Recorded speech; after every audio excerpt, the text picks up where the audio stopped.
What is up, guys? It's Nocturnal Envy here, and I'm coming at you with a pretty funny story, if I do say so. So before I jump in, I want to go ahead and give you a little bit of a background on where this story originates. So some of you may know, others may not. I'm a volunteer firefighter and emergency medical technician, and I've been volunteering for probably around 2 years now. And of course, in those 2 years, I have gotten a lot of experience and learned a lot of new skills. And I've also gotten some pretty funny and screwed up and just generally crazy stories and experiences that I've had since I've been volunteering. And one of these stories is actually a pretty funny one. So before I jump in, I do need to say this. There are details I do have to keep out due to HIPAA, but I'm going to try to tell the story the best I can without violating any HIPAA laws. And I'll try to give you guys pretty much the whole story without revealing details about the patient. I also won't be revealing what department or what department I run with and where this was, location of where this call was, or anything like that. But anyways, let's go ahead and get right in. So this was probably around after, I'd say a month to 2 months after I joined the fire department. And it was a fairly quiet day, pretty quiet, and we had a couple of calls. I think we had an accident, it wasn't a bad accident, and a couple of medical calls, but in general it was quiet. And then out of nowhere, a call came in for I forgot the patient's age, but I do know he was like over 70, I think. It was an elderly patient. Came in for an unconscious elderly patient that passed out in the bathroom and that was currently conscious. He passed out and then woke back up. By the time we got there, this man was awake, and as soon as we walked in the room, you could smell shit, basically. You could smell that he defecated himself, which was unfortunate for him.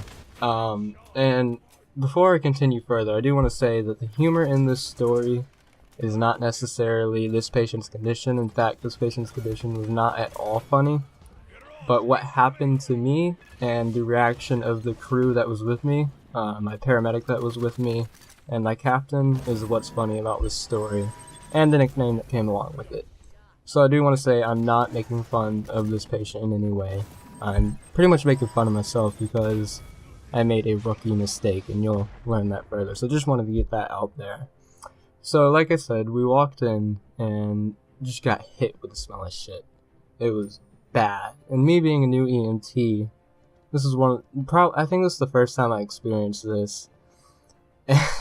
I'm sure my face was awful, but in general I was trying to be put together for the patient.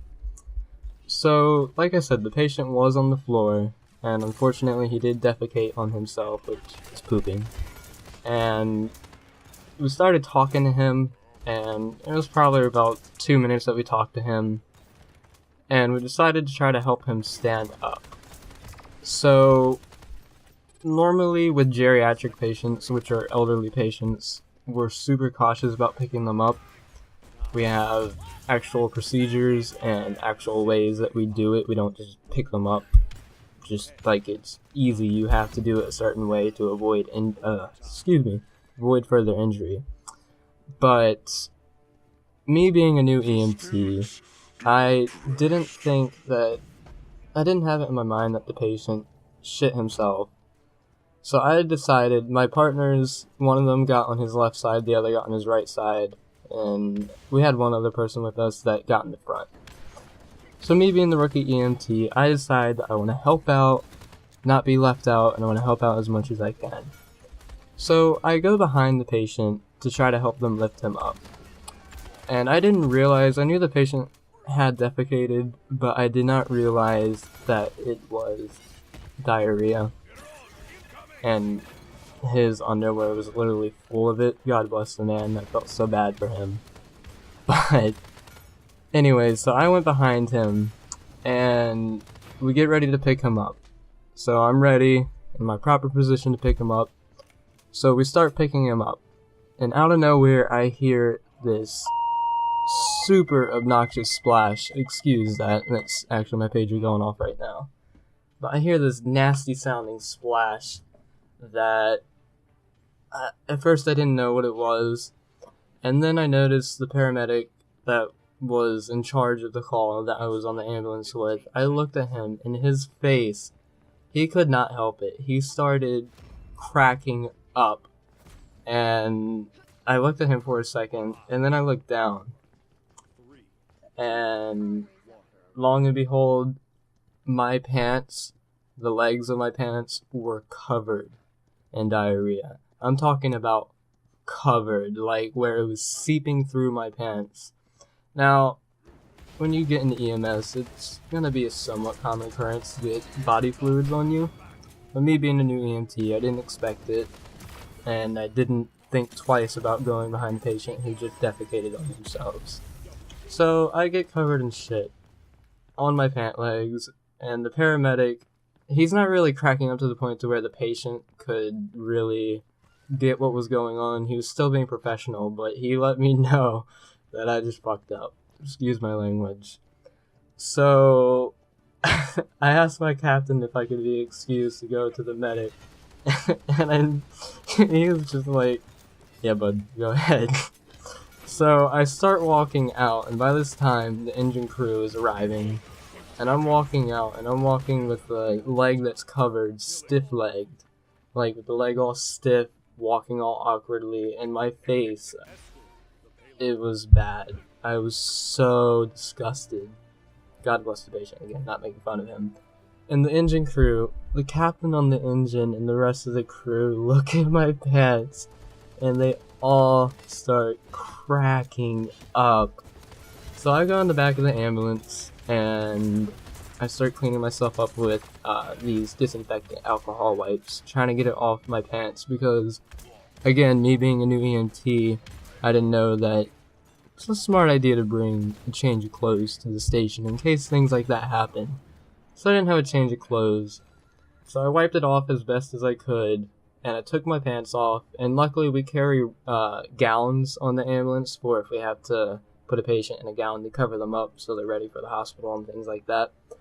So I put a gown on, and then the call continued. We ended up not transporting the patient. We ended up helping him get into the shower. Well, I didn't. They did. I stayed in the ambulance after that shit. But they ended up helping him get in the ambulance, or excuse me, get in the shower so he could get cleaned up. We got a patient refusal. I think he was a little embarrassed. Again, God bless him. I feel so bad for him. But yeah, we didn't end up transporting.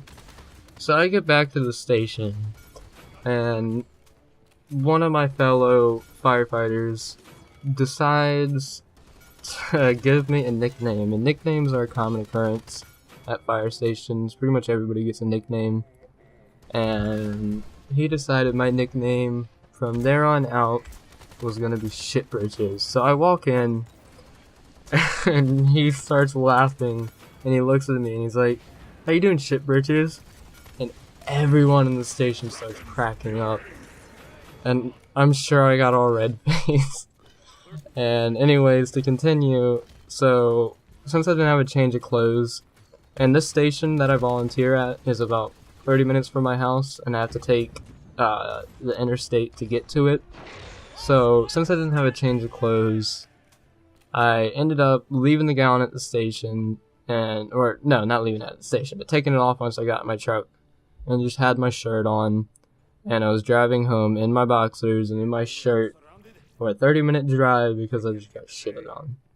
So, the moral of the story is, for one, don't lift a patient when you're on a call from behind if they just shit themselves.